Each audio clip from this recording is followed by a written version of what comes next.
नहमदुहु व नुसल्ली अला रसूलिहिल करीम अम्मा बाद फ़ऊज़ु बिल्लाहि मिनश शैतानिर रजीम बिस्मिल्लाहिर रहमानिर रहीम इन्नद-दीन इंदल्लाहिल इस्लाम सदक़ल्लाहुल अज़ीम। तरीक़े मुस्तफ़ा को छोड़ना है वजह बर्बादी, तरीक़े मुस्तफ़ा को छोड़ना है वजह बर्बादी, इसी से कौम दुनिया में हुई बेइक़्तिदार अपनी। हमें करनी है शहनशाहे बतहा की रज़ा जोई, हमें करनी है शहनशाहे बतहा की रज़ा जोई, वो अपने हो गए तो रहमते परवरदिगार अपनी। मोहतरम हज़रात, आज लोग फ़रामीन इस्लाम पर अमल करने के बजाय अंग्रेज़ी कल्चर और मगरिबी तहज़ीब व तमद्दुन के दलदल में फंसते जा रहे हैं। आज हम यहूद व नसरा के इत्तिबा में एक दूसरे पर सबकत ले जाने की कोशिश में लगे हुए हैं। गौर कीजिए कि आज वो कौन सी बुराइयां हैं जो मुस्लिम मुआशरे में परवान न चढ़ रही हो। रात गुरूर और तकब्बुर देखो तो हमारे मुआशरे में, बेअदबी और गुस्ताखी देखो तो हमारे मुआशरे में, आज तलाक व खुला की कसरत देखो तो हमारे मुआशरे में। मोहतरम हज़रात, आज झगड़ा भी देखो तो हमारे मुआशरे में, हमारे समाज में गर्ज के आज सारी बुराइयाँ और बदअमालियाँ हमारे मुआशरे में देखने को मिल रही है। हज़रात, कभी आपने सोचा है कि झूठ बोलना कितना बड़ा गुनाह है, गीबत करना कितना बड़ा गुनाह है, चुगली करना कितना बड़ा गुनाह है, जुल्म करना कितना बड़ा गुनाह है, शराब पीना कितना बड़ा गुनाह है, जुआबाजी खेलना और ज़िना करना कितना बड़ा गुनाह है, सूद खाना कितना बड़ा गुनाह है, तकब्बुर और धोखाधड़ी करना कितना बड़ा गुनाह है। मोहतरम हज़रात, तो आइए मैं आप लोगों को बता दूं हदीस शरीफ की रोशनी में कि उन गुनाहों की सज़ा और अज़ाब हदीस पाक की रोशनी में क्या है। आइए समाअत कीजिए। झूठ के ताल्लुक़ से हम सब के आका मौला सल्लल्लाहु अलैहि वसल्लम इरशाद फरमाते हैं, इन्नल किज़्बा फुजूरुन व इन्नल फुजूरा यहदी इलन नार, कि झूठ फिस्क व फुजूर है और फिस्क व फुजूर दोज़ख में ले जाने वाला अमल है। मोहतरम हज़रात, और रसूल करीम सल्लल्लाहु अलैहि वसल्लम इरशाद फरमाते हैं, क़ाला रसूलुल्लाह सल्लल्लाहु तआला अलैहि वसल्लम, इज़ा कज़बल अब्दु तबाअद अन्हुल मलकु मीलन मिन नतनिन मा जा बिही। हज़रत अब्दुल्लाह बिन उमर रज़ियल्लाहु तआला अन्हु से रिवायत है कि नबी करीम सल्लल्लाहु अलैहि वसल्लम इरशाद फरमाते हैं, जब बंदा झूठ बोलता है तो उसकी बदबू से फरिश्ता 1 मील दूर भाग जाता है। मिशकात शरीफ की हदीस है, जिल्द अव्वल सफ़ा 413 में मौजूद है। अगर कोई बंदा झूठ बोलता है तो फरिश्ता उसके पास जो रहता है, जो फरिश्ता, वो फरिश्ता 1 मील दूर भाग जाता है। मोहतरम हज़रात, कितने अफसोस की बात है, झूठ बोलना कितना बड़ा गुनाह है। इस हदीस पाक से भी आप अंदाज़ा लगाइए कि हुजूर सल्लल्लाहु अलैहि वसल्लम से किसी ने पूछा, आ यकूनुल मुमिनु जबाना, क्या मोमिन बुज़दिल हो सकता है? क़ाला नाम, हुजूर ने फरमाया कि हाँ बुज़दिल हो सकता है। फिर अर्ज़ किया, आ यकूनुल मुमिनु बख़ीला, क्या मोमिन बख़ील हो सकता है? हाल हुजूर ने फरमाया नाम, हाँ बख़ील हो सकता है। फ़क़ील लहू, फिर अर्ज़ किया गया, आ यकूनुल मुमिनु कज़्ज़ाबा, क्या मोमिन कभी झूठा हो सकता है? तो हुजूर फरमाते हैं क़ाल ला, यानी मोमिन कभी झूठा नहीं हो सकता। मोहतरम हज़रात, तो झूठ बोलना कितना बड़ा गुनाह है। हज़रात, इस हदीस पाक से मालूम हुआ कि मोमिन झूठा नहीं हो सकता, यानी झूठ नहीं बोल सकता, और झूठ बोलना मोमिन की शान नहीं है। अब देखिए गीबत और चुगली कितना बड़ा गुनाह है। गीबत चुगली हमारे समाज में आम हो चुका है। एक दूसरे की गीबत करते जा रहे हैं, एक दूसरे की चुगली खान करते जा रहे हैं। मोहतरम हज़रात, आइए गीबत और चुगली कितना बड़ा गुनाह है, इसके बारे में हदीस शरीफ में फरमाया जाता है, अन हुज़ैफ़ा क़ाल क़ाला समिअतु रसूलल्लाह सल्लल्लाहु तआला अलैहि वसल्लम यक़ूलु ला यदख़ुलुल जन्नत क़त्तात, कि हज़रत हुज़ैफ़ा रज़ियल्लाहु तआला अन्हु फरमाती हैं, मैंने रसूल करीम सल्लल्लाहु अलैहि वसल्लम को फरमाती हुए सुना कि चुगलखोर कभी जन्नत में नहीं जाएगा, चुगलखोर जन्नत में नहीं जाएगा।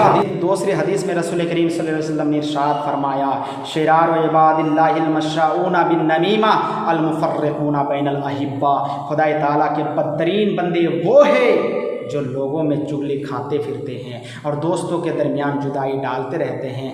एक तीसरी हदीस भी समाअत फरमाइए, आका सल्लल्लाहु अलैहि वसल्लम फरमाते हैं, यानी ग़ीबत करने वाले को अल्लाह माफ़ नहीं फरमाता जब तक उसको वो शख्स माफ़ ना कर दे जिसकी ग़ीबत की गई है। हज़रत उमर बिन दीनार रज़ियल्लाहु ताला अन्हु फरमाते हैं कि मदीना तैयबा में एक शख्स रहता था जिसकी बहन मदीना के नहवा में, मदीना के इर्द गिर्द में रहती थी। वो बीमार हो गई तो ये शख्स तीमारदारी में लगा रहा, लेकिन वो मर गई तो उस शख्स ने उसकी तजहीज़ व तकफीन का इंतज़ाम किया, उसके कफन दफन का इंतज़ाम किया।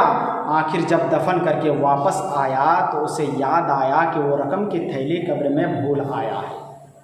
जब अपनी बहन को कब्र में दफन करके आ गया तो उसे याद आया कि वो अपनी थैली कब्र में भूल के आया है।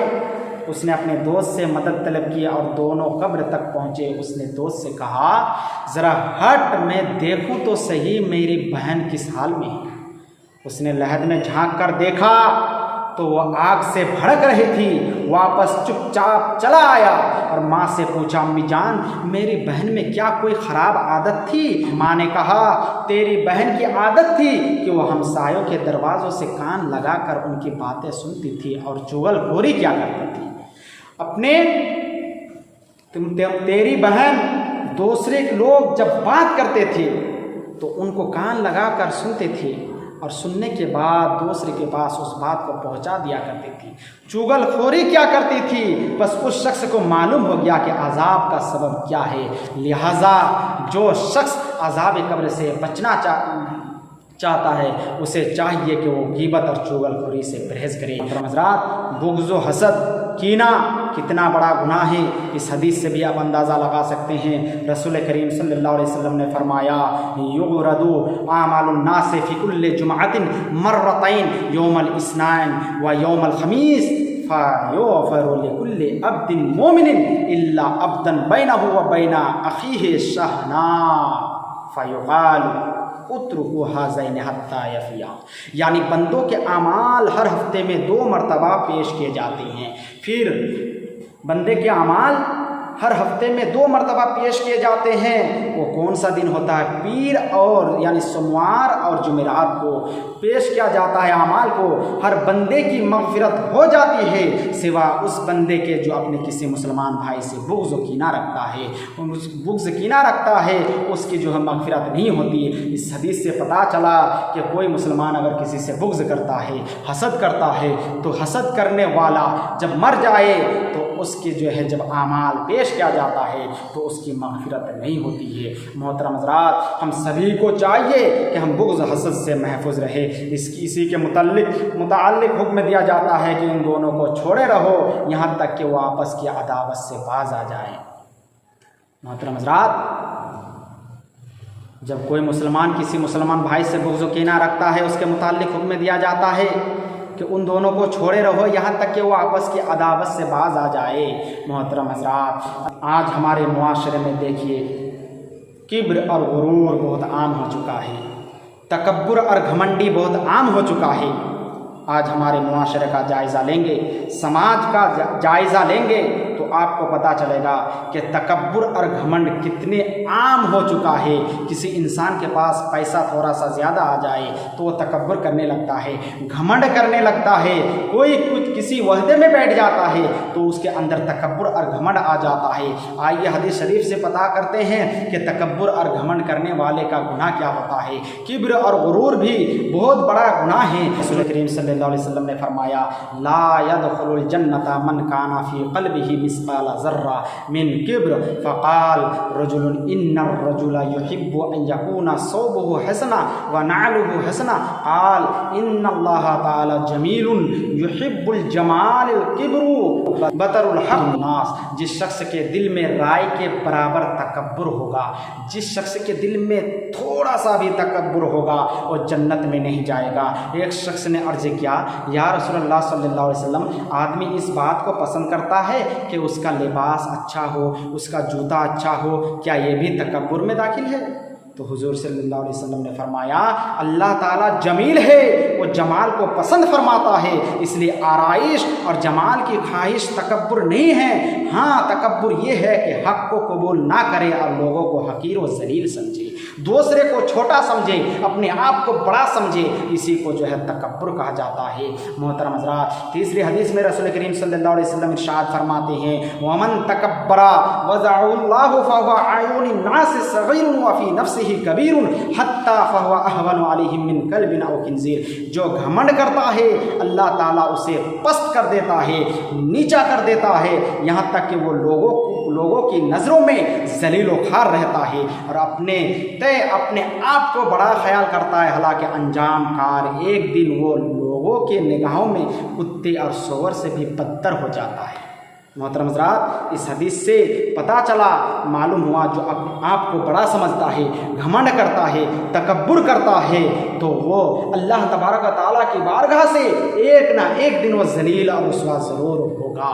मोहतरम हज़रात, जहाँ बुराई से रुकना ज़रूरी है, वहीं दूसरों को बुराइयों से रोकना भी ज़रूरी है, क्योंकि रब तबारक ताला ने इस कौम की वजह फजीलत यही बयान फरमाई है कि तुम इसलिए सबसे बेहतरीन उम्मत हो कि तुम दूसरों को नेकियों का हुक्म देते रहो, दूसरों को नेकियों का हुक्म देते रहो और बुराई से रोकते रहो। कुदरत व ताकत के बावजूद किसी को बुराई से ना रोकना भी गुनाह का सबब है, जैसा कि रसूल करीम सल्लल्लाहु अलैहि वसल्लम ने इरशाद फरमाया, इन्नन नासा इज़ा रअू मुनकरन फलम युगय्यिरुहु युशिकु इन युअम्महुमुल्लाहु बिइक़ाबिही। लोग जब कोई बात खिलाफ शरअ देखे, यानी शरीयत के खिलाफ करते हुए कोई काम किसी को देखे और उसको ना मिटाए, तो अनकरीब खुदाए ताला उनको अज़ाब कब्र में मुब्तला फरमा देगा, उनको अज़ाब कब्र में मुब्तला फरमा देगा, उनको अज़ाब कब्र में मुब्तला फरमा देगा। मोहतरम, जहाँ बुराई से रुकना ज़रूरी है, वही दूसरों को बुराइयों से रोकना भी ज़रूरी है, क्योंकि रब तबारक ताला ने इस कौम की वजह फजीलत यही बयान फरमाई है कि तुम इसलिए सबसे बेहतरीन उम्मत हो कि तुम दूसरों को नेकियों का हुक्म देते रहो और बुराइयों से रोकते रहो। कुदरत व ताकत के बावजूद किसी को बुराइयों से ना रोकना भी गुनाह का सबब है, जैसा कि रसूल करीम सल्लल्लाहु अलैहि वसल्लम ने इरशाद फरमाया, इन्नन नासा इज़ा रअू मुनकरन फलम युगय्यिरुहु युशिकु इन युअम्महुमुल्लाहु बिइक़ाबिही। लोग जब कोई बात खिलाफ शरअ देखे, शरीयत के खिलाफ देखे और उसको ना मिटाए, तो अनकरीब खुदाए ताला उनको अपने अज़ाब में मुब्तला कर देगा। मोहतरम हज़रात, आज हमारे समाज, मोहतरम हज़रात, मेरे दोस्तों, गौर करें, इस हदीस से मालूम हुआ कि जो खुद तो गुनाह नहीं करता मगर दूसरों को गुनाह करते देखकर नहीं रोकता है और उसको कुछ बोलता भी नहीं है और ना गुनाह देखकर उसके चेहरे की कैफियत बदलती है, वो भी बड़ा मुजरिम हुआ करता है। तो मोहतरम हज़रात, अगर कोई गुनाह करे तो उसको जहाँ तक ताकत हो उसको रोकने की कोशिश कीजिए, क्योंकि अगर आप नहीं करते हैं और वो दूसरा कोई गुनाह करता है और आप उसको देखते हैं और फिर भी ताकत होने के बावजूद उसको मना नहीं करते हैं, तो उस गुनाह का वबाल आप पर भी हो सकता है। मोहतरम हज़रात, तो हम सभी को चाहिए कि तकब्बुर, घमंड, गीबत, चुगलखोरी और दीगर खिलाफ शरअ जो काम हैं उससे हमें बचना चाहिए, क्योंकि हम सब मज़हब इस्लाम के मानने वाले हैं और हमारा ये अजीम मज़हब आफाकी और खुदाई ताला का पसंदीदा मज़हब है। इस्लाम एक ऐसा मज़हब है जिसमें दीनी, दुनियावी, समाजी, माशी, आइली तमाम मसाइल का हल मौजूद है। इसीलिए हम सभी को चाहिए, इस्लाम का मकसद होता है बिगड़ी हुई समाज को राह रास्त दिखाना। अलगर्ज इस्लाम ने अपने मानने वालों को जो निज़ाम हाय ज़िंदगी अता किया है, जो कानून हयात दिया है, वो ऐसा आफाकी निज़ाम और ऐसा आफाकी कानून है जो महद से लेकर लहद तक और रोज़े अफ़नीस से सुबह क़यामत तक फ़र्जंदान इस्लाम की रहबरी और रहनुमाई करता नज़र आ रहा है। मुझे कह लेने दीजिए कि इस्लाम एक ऐसा मज़हब है जिसका कोई जवाब नहीं, जिसका कोई सानी नहीं, जिसकी कोई नज़ीर नहीं और जिसकी कोई मिसाल नहीं। मोहतरम हज़रात, तो हम सभी को चाहिए कि इस्लाम ने जो हमें अंदाज़ दिया, इस्लाम ने जो हमें तरीक़ा दिया, उस तरीक़ा को अपनाए और बुरी बातों से हम जो है रोके रहे। मोहतरम हज़रात, वमा अलैना इल्लल बलाग।